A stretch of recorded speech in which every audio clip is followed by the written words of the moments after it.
racist, sexist, Republican. These words are virtually interchangeable, at least according to most professors, journalists, and celebrities. So are they right? Let's take a look at history. The Republican Party was created in 1854. The first Republican Party platform, adopted at the party's first national convention in 1856, promised to defeat, quote, those twin relics of barbarism, polygamy, and slavery. Those twin relics were spreading into the Western territories. Republicans feared that as those territories became states, polygamy and slavery might become permanent parts of American life. Polygamy, the marriage of one man to multiple women, devalued women and made them a kind of property. Slavery, of course, did the same to blacks, literally.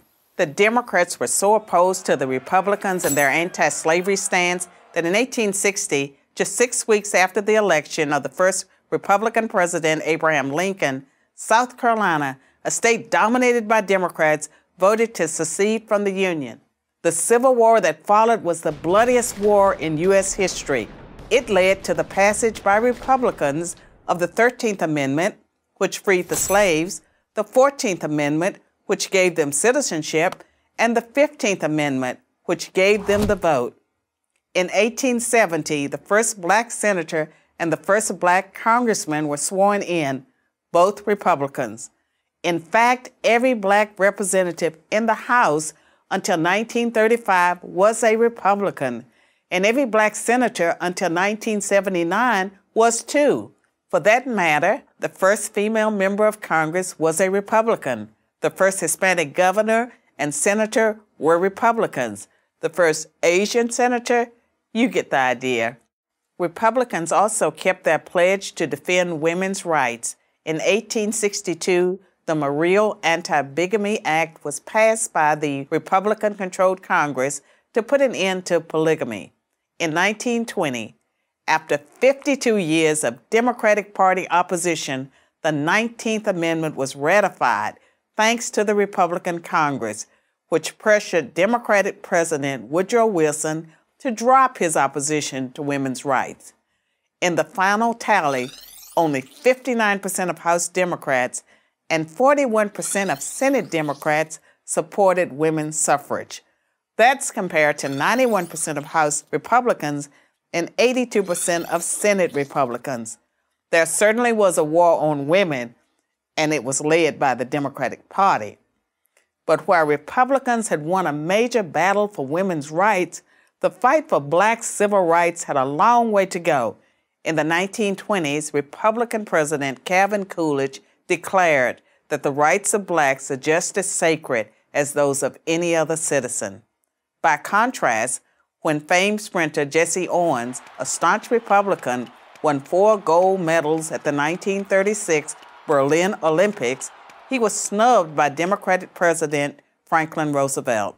Roosevelt only invited white Olympians to the White House. 2 decades later, it was a Republican president, Dwight Eisenhower, who sent the 101st Airborne Division to escort black students into Little Rock Central High when Arkansas Governor Orville Forbes, a Democrat, refused to honor a court order to integrate the state's public schools.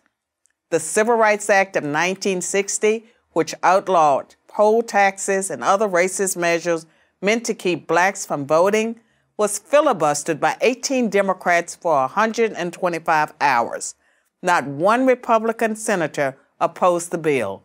Its follow-up bill, the Civil Rights Act of 1964, is one of the landmark pieces of legislation in American history. That, too, survived a filibuster by Democrats thanks to overwhelming Republican support. But you might be thinking, all that's in the past. What have Republicans done for women and blacks lately? The answer you'd hear from professors, journalists, and celebrities is not much. And this time they'd be right. They'd be right because the Republican Party treats blacks and women as it treats everyone, as equals. The Democratic Party never has, and it still doesn't. Today's Democrats treat blacks and women as victims who aren't capable of succeeding on their own. The truth is, this is just a new kind of contempt.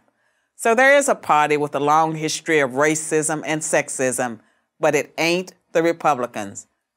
I'm Carol Swain for Prager University. Thanks for watching. To keep our videos free, click here